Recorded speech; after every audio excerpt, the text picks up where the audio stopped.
Good morning, Oklahoma, and welcome to Cow-Calf Corner. This week, we address hypothermia in baby calves. And in weather like this, hypothermia can be a great cause of death loss in newborn calves. And so we kind of work through the nuts and bolts of it and think about what's normal, when we might need to assist, and if we have a calf that needs to be warmed up, how do we actually go about getting that done effectively for the long-term benefit of the calf. On the good news side, in spite of all the weather, if we have got cows that are in good shape, think body condition score 5.5 to 6, those cows have been in a good plane of nutrition during the last trimester of pregnancy, the calves born should be equipped with a layer of brown adipose tissue that serves as a rapidly mobilized energy source, which they're going to burn, use for energy, and it's going to help them to bounce up and nurse quickly. And actually nursing as soon as possible after birth is one of the key things to a baby calf getting off to a good start in good weather or bad, but it particularly lowers their risk of suffering from cold stress or hypothermia. So if we've got thinner kind of cows, or particularly we see dystocia, prolonged calving, it doesn't happen in a timely fashion, thinner cows, calves without as much brown adipose tissue, prolonged birth process, all are things that put calves more at risk of not being able to get up and nurse quickly. So, what is normal? Well, when the calf is born, we could use a rectal thermometer to check temperature.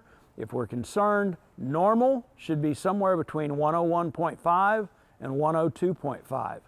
If we take that temperature and the calf is below 101, we are at potential risk of hypothermia. We may need to take some measures, at the very least continue to monitor that calf. We start to see temperatures below 100, we probably need to intervene. If we get a calf rectal temperature below 94 degrees, we've got severe cold stress, internal organs are starting to cool, and we need to take some drastic measures. So, if we need to help, we need to rewarm a calf. Let's think about two courses of action, internal and external.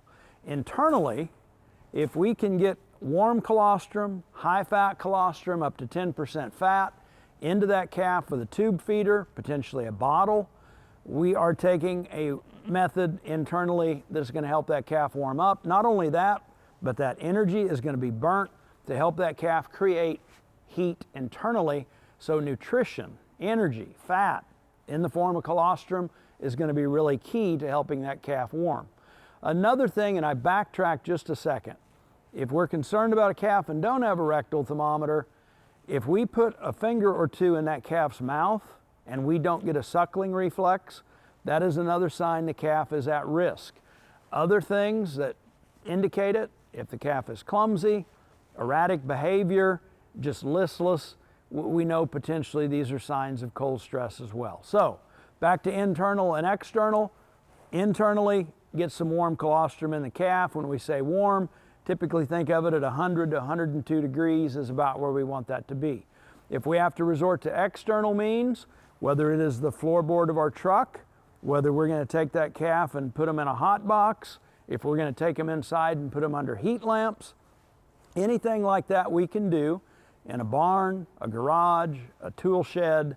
If we can get that calf out of the elements and a little warmer environment, potentially even resorting to a water bath. That water bath also is something we'd like around 100 to 102 degrees would be ideal. We don't want it too hot. We might cause stress in that calf going the other way. If we find newborn calves, and particularly with extreme cold, potential moisture, wetness, snow on the ground, what can we do to take measures to help them?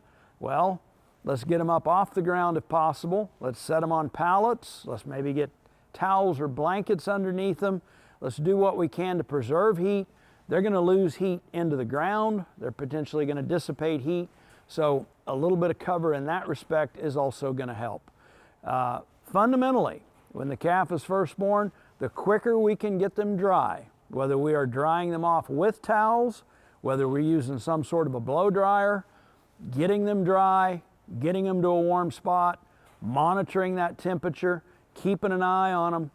And if we get the calves coming back and going the other way, if we can get that temperature of the calf back to 99 to 100 degrees, we can potentially give it some time, maybe put it back out in the elements and monitor that calf for a few hours to make sure that they are maintaining and restoring that core temperature. So I hope this helps. As always, thanks for being with us on Cow-Calf Corner.